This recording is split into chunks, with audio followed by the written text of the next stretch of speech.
La fe cristiana no es una teoría ni una ideología. La fe cristiana es el camino para conocer y amar a una persona que vive, a Jesucristo.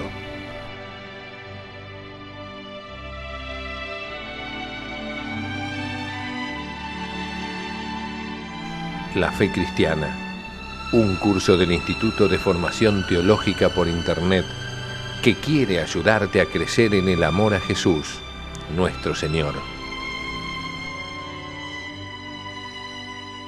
En nombre del Padre, del Hijo y del Espíritu Santo. Amén. Queridos amigos, nuevamente juntos con nuestro curso La Fe Cristiana, un curso del Instituto de Formación Teológica por Internet. Quienes nos vienen siguiendo saben que hemos ido desarrollando ya los temas que hacen referencia a la teología dogmática, esto es lo que recitamos en el credo, cuando rezamos en la Santa Misa. Y ahora estamos hablando desde hace unos programas ya sobre los sacramentos en general. Comenzamos a hablar de la liturgia y hoy comenzaremos el primero de varios programas en los que hablaremos del tesoro de la Eucaristía, este regalo que nos ha hecho Cristo, quedándose Él mismo, con su cuerpo, con su sangre, con su alma, con su divinidad.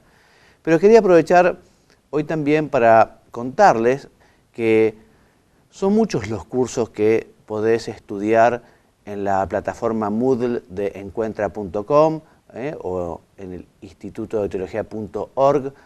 Son cerca de 50 los cursos en los que podés profundizar sobre los contenidos de la fe. Puedes estudiar desde Derecho Canónico, puedes estudiar Mariología, Patrología, las enseñanzas de otras religiones, podés estudiar con detenimiento el misterio de la misa, cómo se hace la oración o cómo es la oración del cristiano, cómo debemos vivir el arte de perdonar.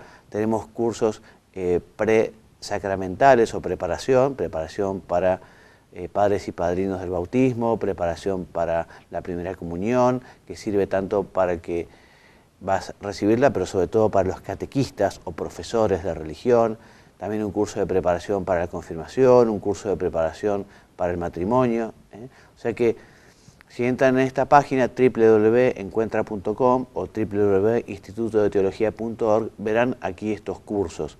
Estos cursos cada uno va estudiando a su ritmo, allí tienen todos los contenidos, podrás leer un archivo de Word o un PDF, podrás bajar una presentación en PowerPoint, algunos tienen su video como este programa de televisión, luego será reducido a un archivo no muy pesado, de 60, 70, 80 megas, por ejemplo, para que ustedes lo puedan ver online o lo puedan bajar a su computadora. Tendrán también algún archivo de MP3, el audio de este mismo video.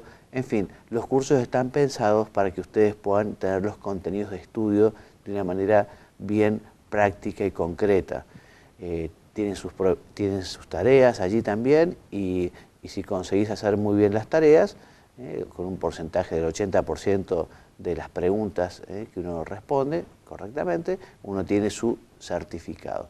Por eso pienso que esta manera de ofrecer formación católica, teología católica, es una manera maravillosa porque se brinda la gran facilidad de llegar a unos contenidos que quizá uno nunca podía haber llegado y además justamente de estudiar a la medida o al ritmo, mejor dicho, que uno puede ir poniendo, 1 hora por semana, 2 horas por semana, 3 horas por semana, en fin.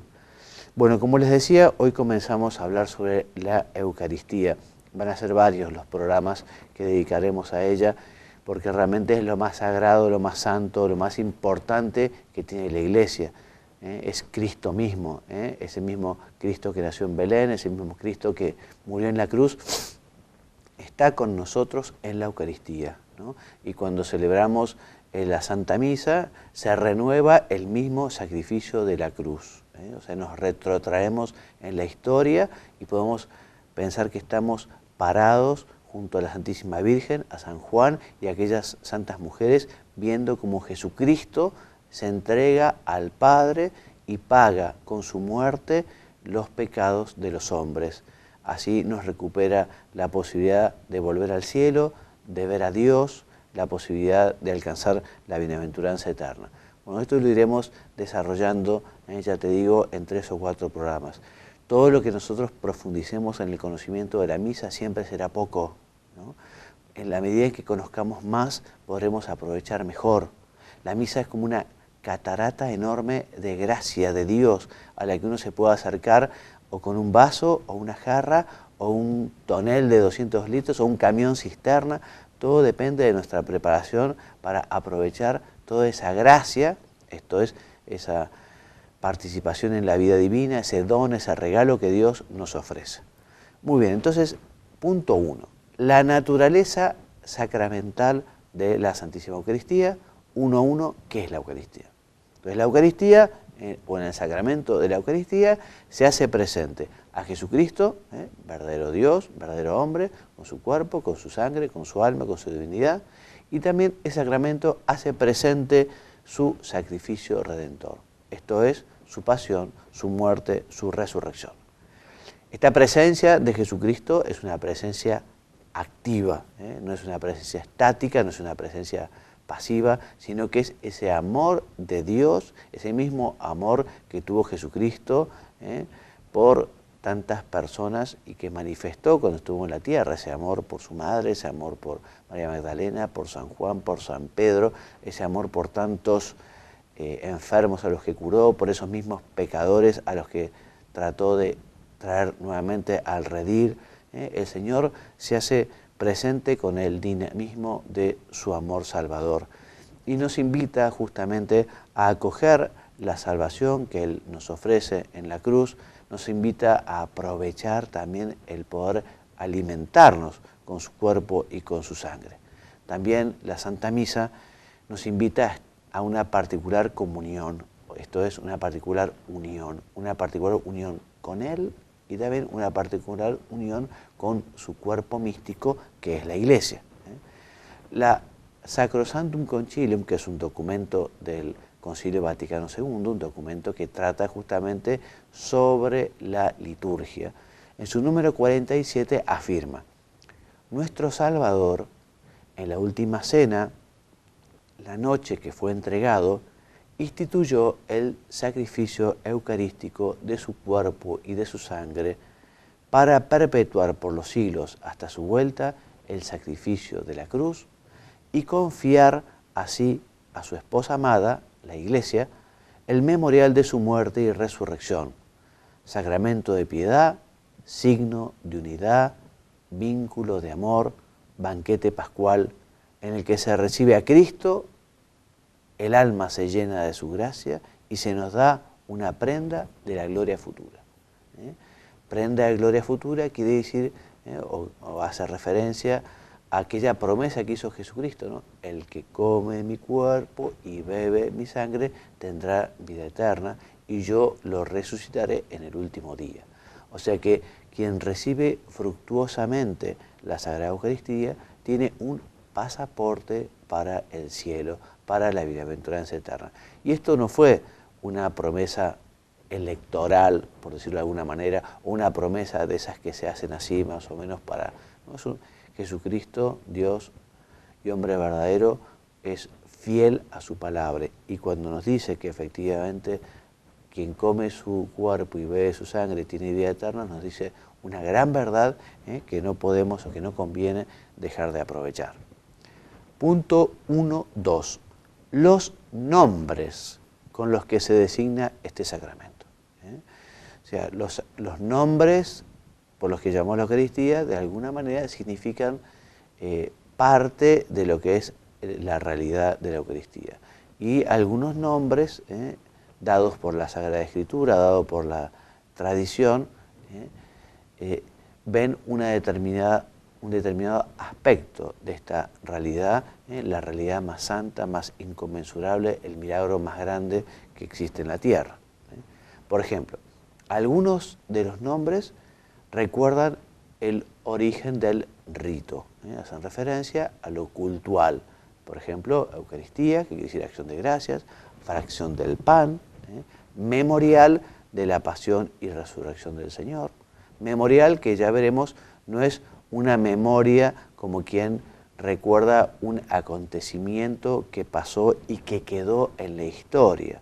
Este memorial tiene la característica de hacer presente la pasión y muerte de Jesucristo, como si nosotros nos retrotrayemos en la historia, como si se hiciera presente en este momento. Se hace presente el mismo sacrificio de la cruz. La única diferencia entre el sacrificio de la cruz y la misa es que el sacrificio de la cruz se realizó con derramamiento de sangre. En cambio, la Santa Misa se realiza este sacrificio de un modo incruento. Bueno, otros nombres subrayan el carácter sacrificial del que hablábamos, porque fue verdadero sacrificio, una inmolación completa. Jesucristo se entrega totalmente, hasta la muerte, hasta derramar su última gota de sangre. Entonces a la Santa Misa se lo llama Santo Sacrificio, también se lo llama Santo Sacrificio de la Misa, o Sacramento del Altar, o también Hostia, que quiere decir víctima inmolada.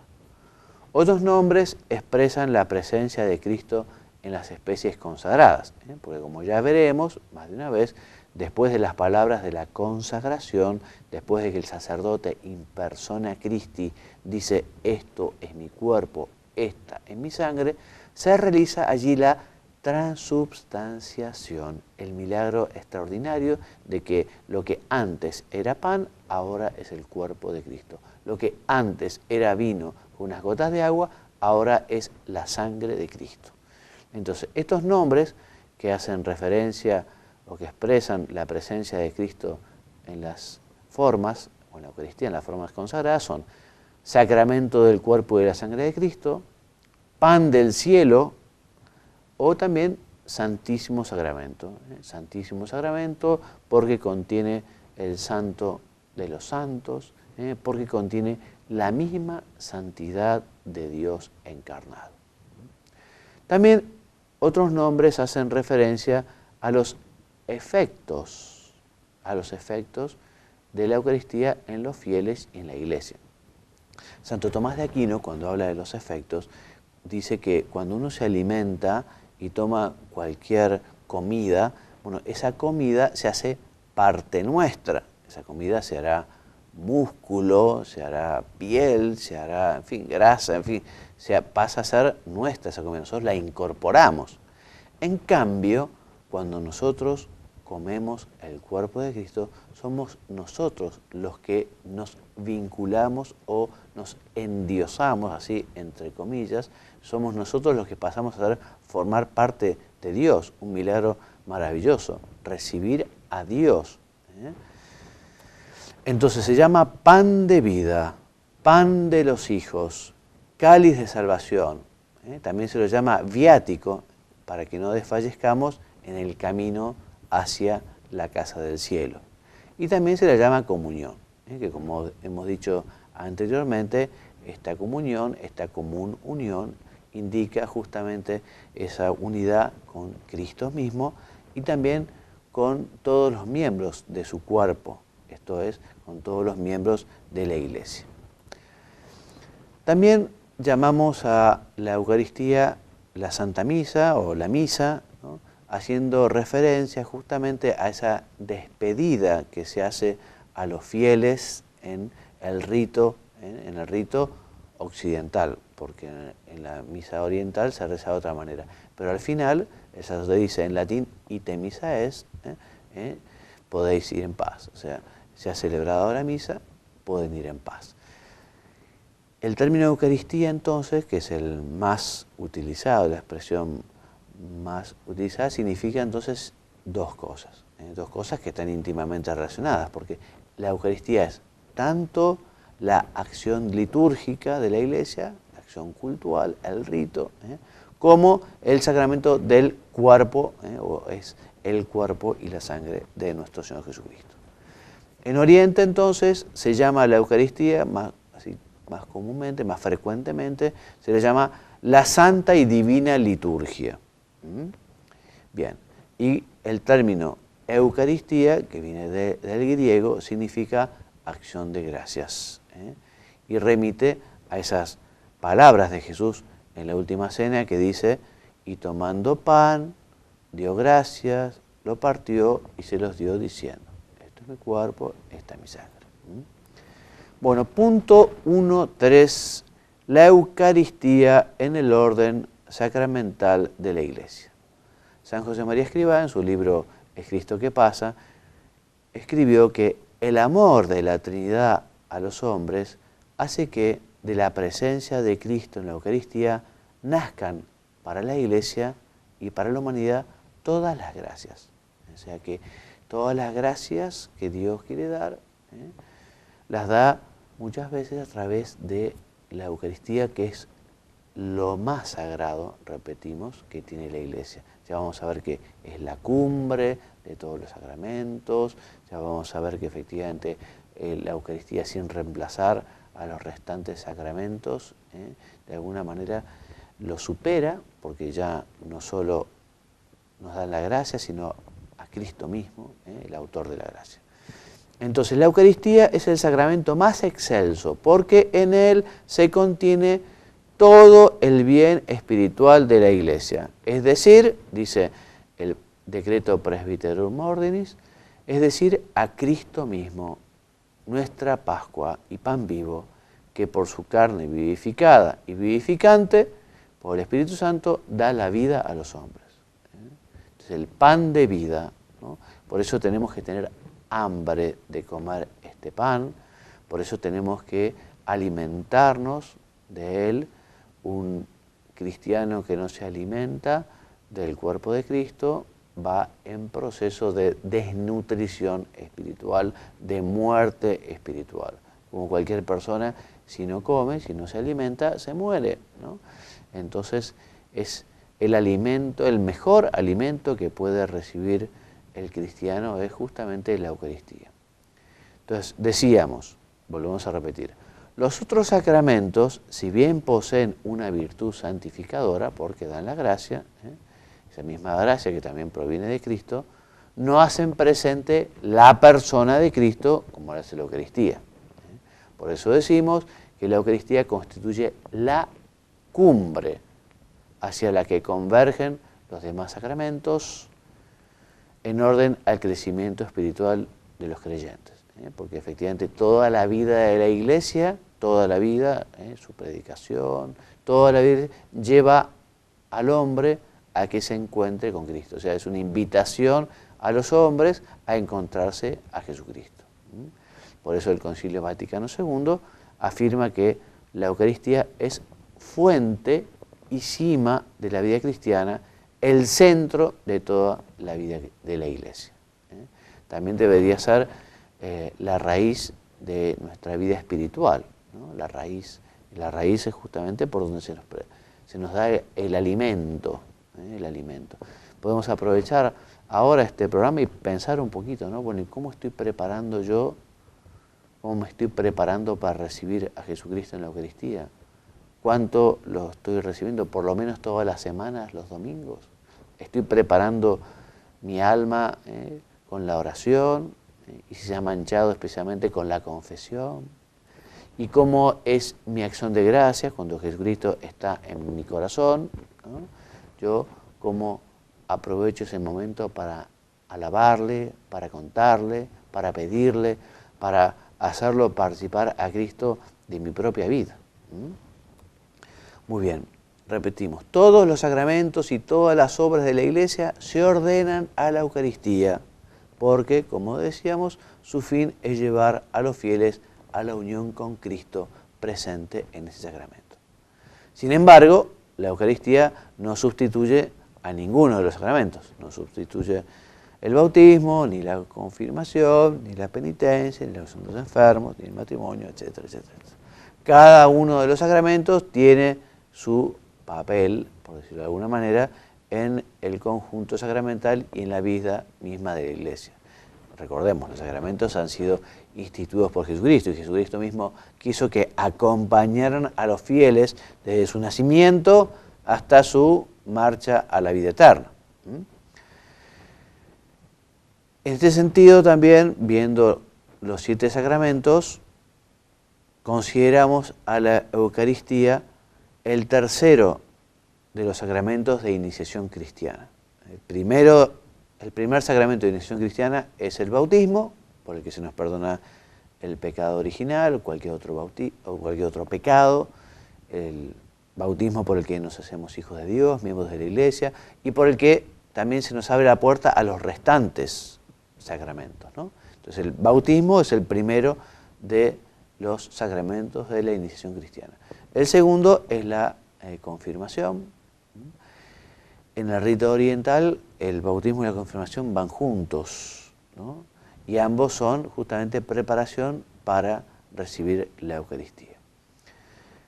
De los primeros siglos del cristianismo, el bautismo y la confirmación han sido considerados como preparación a la participación en la Eucaristía, como justamente disposiciones para entrar en comunión sacramental con el cuerpo de Cristo y con su sacrificio, y para insertarse más vitalmente en el misterio de Cristo y de la Iglesia.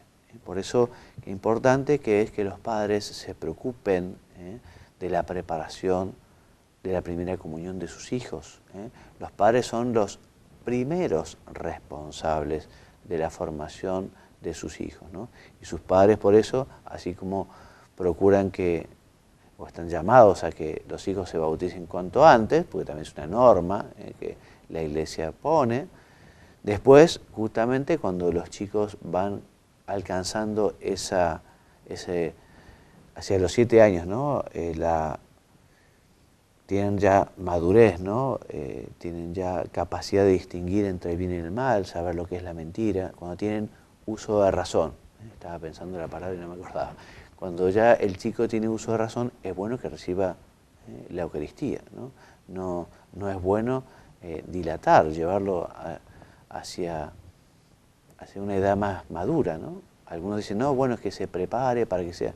Bueno, que se prepare, pero desde niño que se prepare, y que ya el chico tenga hambre siendo un niño. Bueno, respecto de la promesa de Jesucristo, ¿no? Vamos a recordar cómo nos lo dijo el Señor. Ustedes se acuerdan que reveló que iba a quedarse en su cuerpo, en su sangre, en Cafarnaún, en la sinagoga, en ese discurso que se recoge en casi todo el capítulo 6 de San Juan, ¿no? Concretamente dice el Señor, y les leo: en verdad os digo que Moisés no os dio el pan del cielo, sino que mi Padre os da el verdadero pan del cielo. Porque el pan de Dios es el que ha bajado del cielo y da la vida al mundo. Señor, danos siempre de este pan, le dijeron. Y Jesús respondió: yo soy el pan de vida, yo soy el pan vivo que ha bajado del cielo. Si alguno come de este pan, vivirá eternamente. Y el pan que yo daré es mi carne para la vida del mundo. El que come mi carne y bebe mi sangre tiene vida eterna, y yo lo resucitaré en el último día. Porque mi carne es verdadera comida, y mi sangre es verdadera bebida, dice el Señor. El que come mi carne y bebe mi sangre permanece en mí y yo en él. Igual que el Padre que me envió vive y yo vivo por el Padre. Así aquel que come vivirá por mí. Hasta aquí vamos a llegar con la clase de hoy. Vamos a seguir hablando en la próxima clase, en el próximo programa, sobre la institución y el contexto pascual en el que Jesucristo celebra la Eucaristía.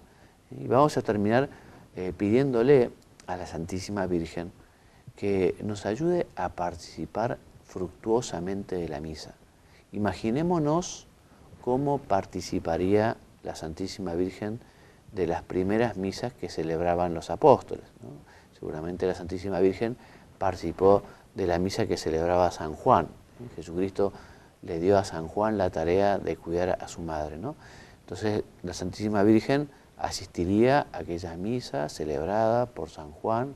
¿Cómo se prepararía? Ella era perfectamente consciente que justamente la Eucaristía era su hijo, ese hijo que había llevado en sus entrañas, ese hijo que había abrazado y había besado, ese hijo que había educado, ese hijo que después vio enseñar y hacer milagros. Ese hijo que vio morir en la cruz, ese mismo hijo es el que recibía de manos de San Juan en la misa. ¿Cómo se prepararía la misa? La Virgen. Y después, ¿cómo sería ese diálogo, esa conversación, esa charla, esa acción de gracias de la Santísima Virgen cuando ya había comulgado? Me imagino algo muy parecido, muy cercano a su espera cuando ella estaba embarazada del Hijo de Dios, ¿no? Y lo sentía crecer día a día, ¿no? Bueno, en fin, diferente, pero la vida de oración, digamos, la intimidad con su Hijo, también profundísima, ¿no? Profundísima y cercanía. Por eso es muy bueno que nosotros le pidamos a la Virgen que nos ayude a comulgar con fruto, que nos ayude a comulgar con devoción, que nos ayude a comulgar piadosamente. Hay una oración, que podemos llamarla comunión espiritual, que dice: yo quisiera, Señor, recibirte con aquella pureza, humildad y devoción con que te recibió tu Santísima Madre, con el espíritu y fervor de los santos. Una muy linda oración para aprenderse de memoria y para repetir, por ejemplo, como preparación remota, preparación próxima de la Eucaristía. Termino con el mismo consejo que les daré también en los próximos programas. Todo lo que hagamos por conocer más la Santa Misa siempre será poco. Por eso tomen los libros de liturgia, de teología, tomen los libros que nos hablan de la misa, que hay muchos y muy santos y muy buenos, muy piadosos. Conozcamos mejor lo que es la misa, porque al conocer mejor la misa, la aprovecharemos mucho mejor, la amaremos más y justamente conseguiremos ese fruto que Dios espera y quiere darnos en la misa. Muy bien, entonces hasta aquí el programa de hoy. Dios mediante, la semana que viene continuaremos con este punto 2.2, la institución de la Santa Misa y su contexto pascual. Muchas gracias por haberme acompañado, que Dios los bendiga y los haga muy santos. Amén. Muchas gracias.